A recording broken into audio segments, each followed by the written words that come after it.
Thank you ma'am, आपने हमें stage पे इनवाइट किया, आपका बहुत बहुत धन्यवाद।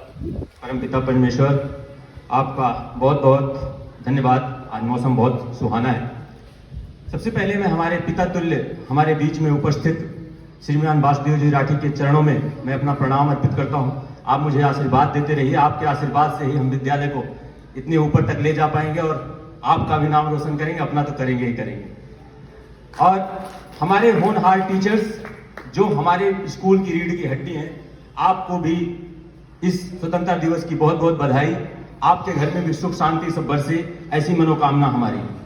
हमारी प्रिंसिपल मैम जिनके नेतृत्व में हम पूरे स्कूल का दारोमदार है और उनके कहने पर एक एक पग हम लोग चल रहे हैं, और हमारी बाई जी जो हमारे दिन रात सेवा में लगे रहते हैं, आपका भी इस अभिनंदन बंदन। बच्चों को ऐसी शिक्षा दें, ऐसे पढ़ाएं कि वो नए भारत का निर्माण कर सके। कुछ बातें आप लोग बच्चों आपके सामने रखना चाहता हूं और आपको बहुत मिस कर रहा हूं सचमुच।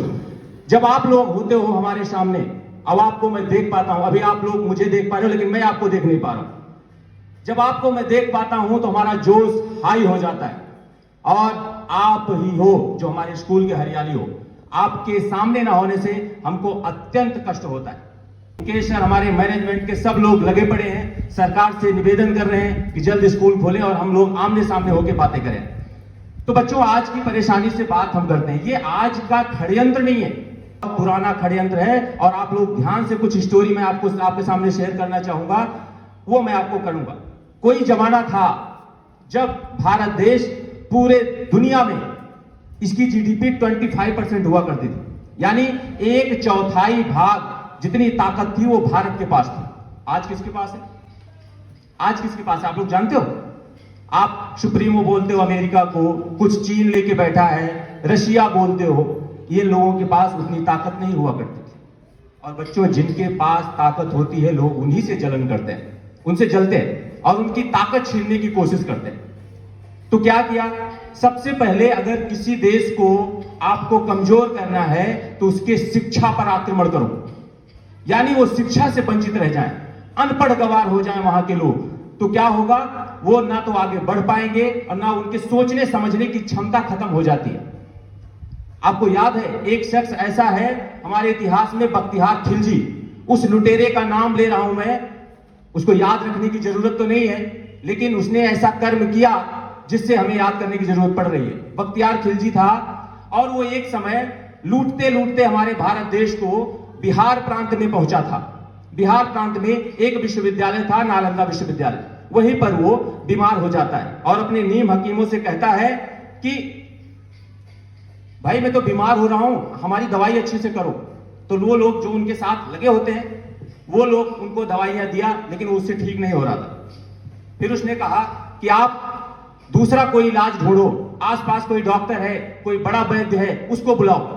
तो उस समय नालंदा विश्वविद्यालय के पास एक बहुत बड़े वैद्य हुआ करते थे, नाम तो स्मरण नहीं है हमें, लेकिन उन वैद्य को वो नालंदा विश्वविद्यालय में प्रोफेसर भी थे और वो रोज पढ़ाया करते थे। और उस समय बच्चों नालंदा विश्वविद्यालय में मृत संजीवनी विद्या पर अध्ययन चल रहा था, यानी मरे हुए आदमी को जिंदा कैसे करना है, यहां तक हमारा साइंस पहुंच चुका था।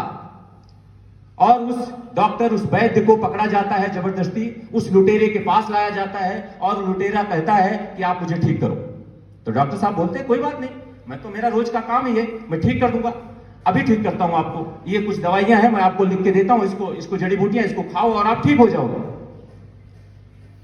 बोला नहीं नहीं, आप मेरे दुश्मन हो, आप पे मुझे बिल्कुल भी भरोसा नहीं है।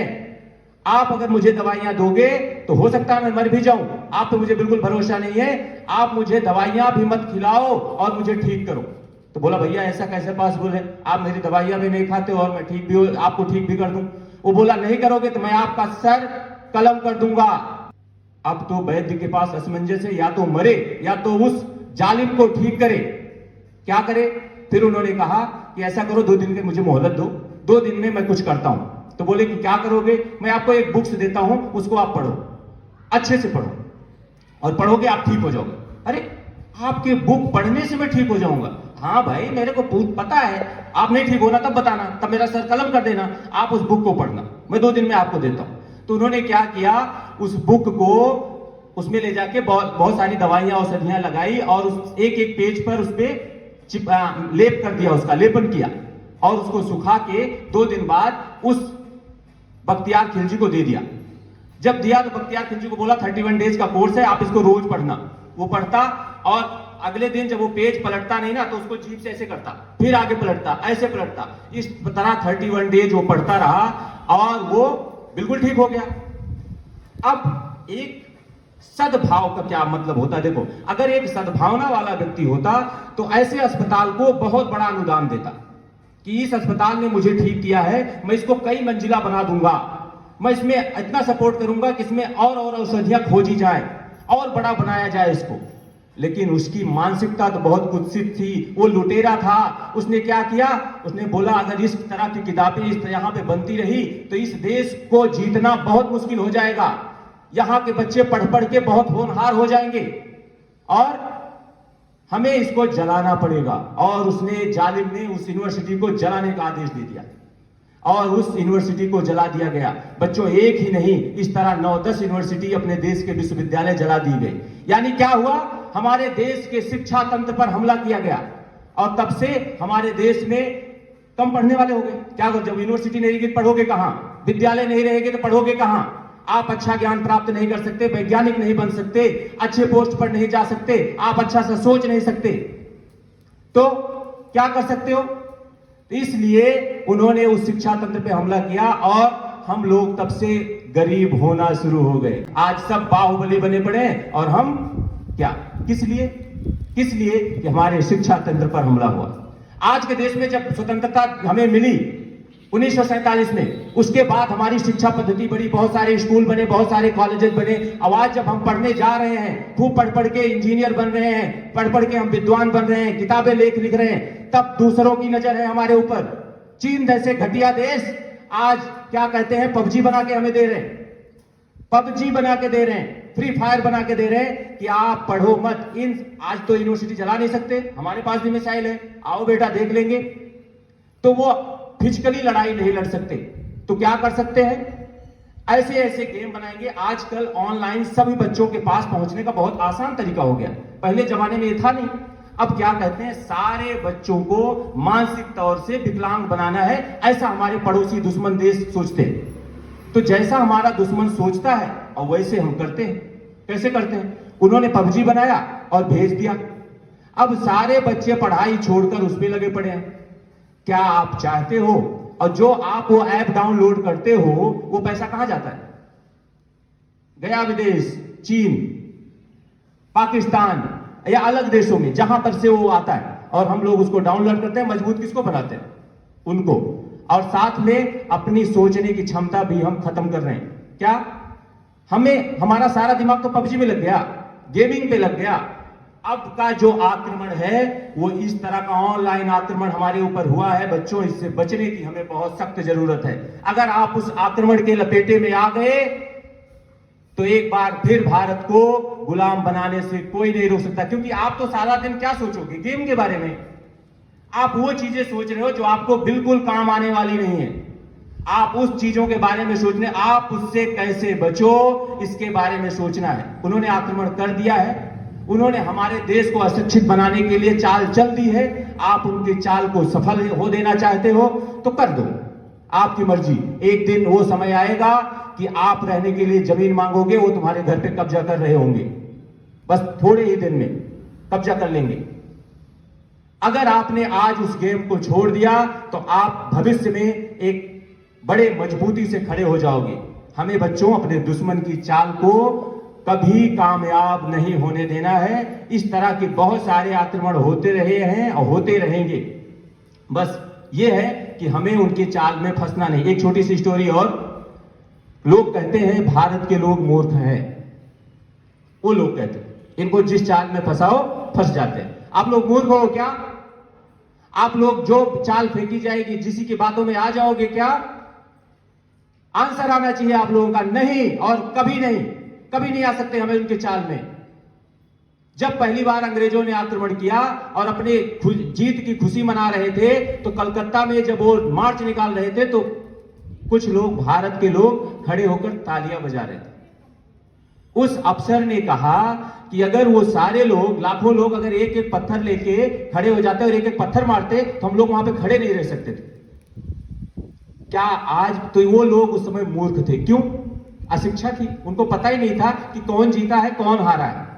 बस जश्न मनाया जा रहा है, हम तालियां बजा रहे हैं, किसके तरफ से बजा रहे हैं हमको यही नहीं पता होता। क्या हम उसी तरह सोच समझ रहे हैं आज भी? क्या आपकी बौद्धिक क्षमता इतनी कम हो गई है कि आप अपना भला और बुरा नहीं सोच सकते? अगर सोच सकते हो बच्चों तो आज ही कसम लो, इस 75वें स्वतंत्रता दिवस के मौके पर आप लोग एक व्रत लो कि आज के बाद हम कोई भी ऐसे विदेशी गेम को देखेंगे नहीं, छुएंगे नहीं। अपना टाइम टेबल बनाएंगे। सुबह सबसे पहले हमें क्या करना है? सुबह जल्दी उठना। सुबह जल्दी उठना बहुत ही अच्छी आदत है। इससे क्या होता है? उस समय ब्रह्म मुहूर्त होता है, बड़ा अच्छा मौसम होता है। उस समय आप जो भी पढ़ते लिखते हो आपके दिमाग में बिल्कुल सटीक बैठ जाता है, एकदम शांति का माहौल होता है, कोई डिस्टर्बेंस नहीं होती वातावरण में। दूसरा, सुबह उठ के पानी पीना है, अपने धर्म ग्रंथों को पढ़ना है, अगर टाइम लगे तो उसमें टाइम दो, और अपने स्कूल के सारे काम को करना है, अपने शिक्षक की बातों को 100% मानना है। ये सब हमारी अच्छी आदतें डेवलप करनी है। खेल खेलना है तो आउटडोर गेम खेलो, जैसा कि मैम ने कहा। अभी आपको पद्म कंवर मैम भी बता रही थी कि भाला फेंका और विश्व में नाम रोशन किया। पता है बच्चों, उसने मोबाइल पर 1 साल हो गए, उसने मोबाइल पे सिर्फ अपनी मम्मी को बात करता था। उसको क्या पता कि फेसबुक क्या होता है, उसको क्या पता व्हाट्सएप क्या होता है, पबजी, और ये तो बहुत दूर की बात है। उसके पास वो मोबाइल होता था, टच स्क्रीन वाला नहीं होता था, कीपैड वाला, और वो सिर्फ उसका कोच उसको इतना टाइम देता था कि सिर्फ आपको अपनी मम्मी से बात करना है, बस, इसके अलावा नो, कोई भी नहीं। बच्चों, अगर आगे बढ़ना है तो हमें तपस्या करनी पड़ेगी। सुखार्थिना यो त्यजेत विद्या, विद्यार्थिना यो त्यजेत सुखम।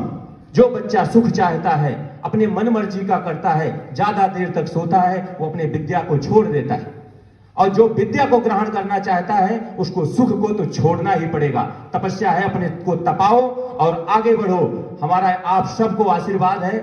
इसी वाणी के साथ मैं विराम दूंगा, बहुत समय लग जाएगा, बहुत सारे टॉपिक हैं आपसे बात करने के लिए। एक बार आप लोग जोर से बोलिए, भारत माता की, भारत माता की, भारत माता की। जय हिंद, जय भारत। धन्यवाद।